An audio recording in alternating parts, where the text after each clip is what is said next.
live in the greatest city in the world. We want to go right to Frank Gaffney. Mr. Gaffney is the president of the Center for Security Policy and former Assistant Secretary of Defense. So much going on worldwide. Frank, welcome back to the show, sir. How are you this morning? I'm well, Joe. Good to be back with you. Thank you for having me. Well, we appreciate your expertise, Mr. Gaffney. What should Congress do, sir, with respect to DACA? Well, I am kind of attracted to a new bill that has just been introduced by the chairman of the House Judiciary Committee, Bob Goodlatte, and a number of others over there. It offers an approach on DACA that would essentially give them 3 years of renewable right to be in this country and work here.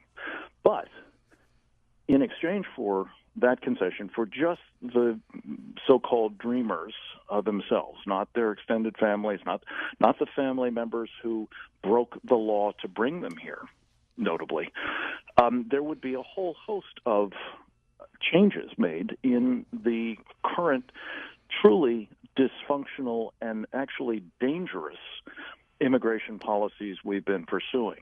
The construction of a real barrier to illegal immigration from the South, walls in places, fences in other places, drones and so on where necessary, but also an end of chain migration, an end of the visa lottery, the use of what's known as E-Verify, a mechanism whereby employers can be sure they're not hiring illegals, which is part of course, the magnet that brings people here illegally, Joe. Yeah.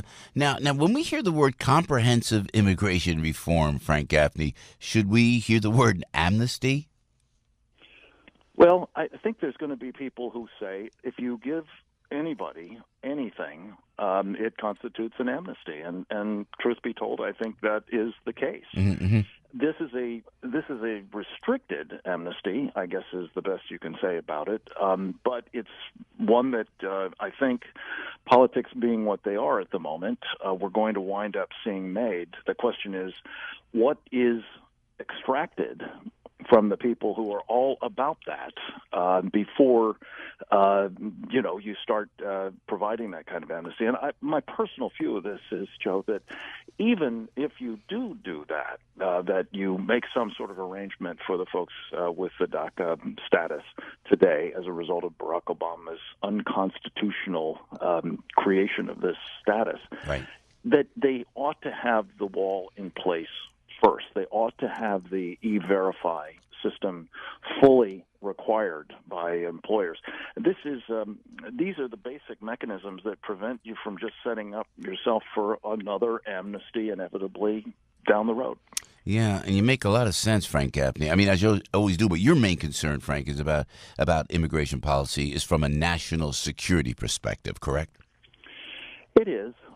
There's a real public safety as well as national security aspect to this, Joe, and the fact that earlier this week, I think it was, one of the preeminent sort of ideological centers of the hard left, the Center for American Progress, actually was discovered to have put out a memo that said the unsayable, namely that this has to be done. This DACA deal and as much further chain migration and other illegal immigration has to be facilitated by the Democrats so as to ensure that they get in the new voters who will give them the majorities in the future. I mean, that's another piece of this that ultimately bears on national security, of course, but it also is a subtle assault on, our republic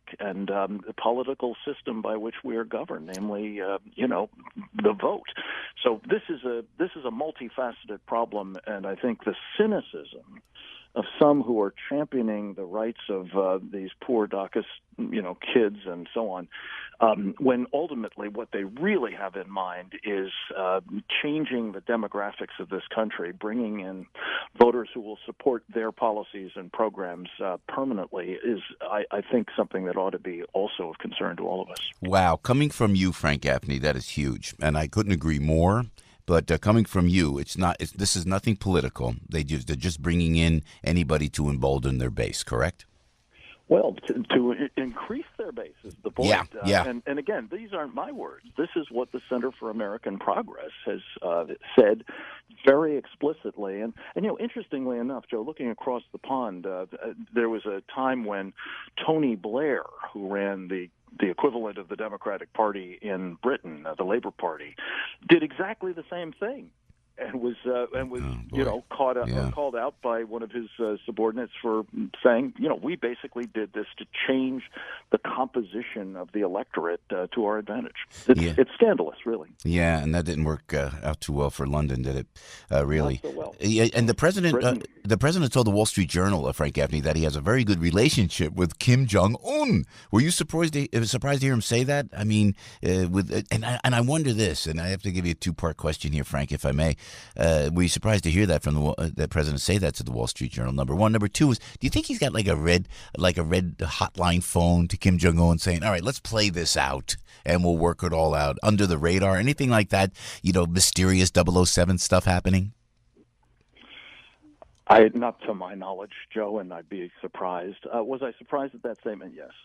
And I think probably Kim Jong-un would be a little surprised at that statement. But look, I think what the president is given to do is to say things that shake people up. And in this case, I think what he is really signaling is not that they're good buddies, but that he thinks he's gotten the attention of Kim Jong-un with what has been the first American president in memory to stand up to these guys and make it clear they're not going to get away with threatening this country or, worse yet, attacking it.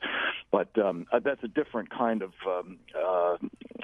bromance, shall we say, than many people may have interpreted him to me. Yeah, but here now the North's coming to the South. I know our friend John Bolton, former UN ambassador, says this is propaganda and part of the North. But you see that at least they're getting the same route together, the North and the South. Yes, Frank? I wouldn't describe this as propaganda. This is a charm offensive, and this is one of the tactics that the North Koreans have used, basically going back to the granddaddy of the whole operation, Kim Il-sung, and that is you make openings where you can. You try to use diplomatic negotiations to advance what you can't get through threats. But in due course, they revert to the threatening mode, and they'll get the concessions, and then they'll exploit them to advantage. This is absolutely predictable. Unfortunately, they have in the South Korean President Moon a man who is all in for this. So I think that you'll see real damage done to the U.S.-South Korean relationship if we're not careful, partly because this guy is so determined to try to have a positive relationship and accommodate the North Koreans, even at the great peril of his own country and our interests as well. And Frank Gaffney, before we let you go, you had a fascinating column about the Iran deal. First, tell us, if you would, your view of what we should do with the Iran deal, and then tell us what's actually being done, sir. We should stop pretending that the Iran deal is viable. And I call it the Obama bomb deal because it was really basically President Obama's arrangement for enabling the Iranians to continue to pursue their nuclear weapons ambitions, assuring, absolutely guaranteeing that later, somewhat later, not all that much later, if not quite soon, the Iranians will have nuclear weapons as well as missiles with which to deliver them to Israel, to Europe, to us. And so I would say be done with it.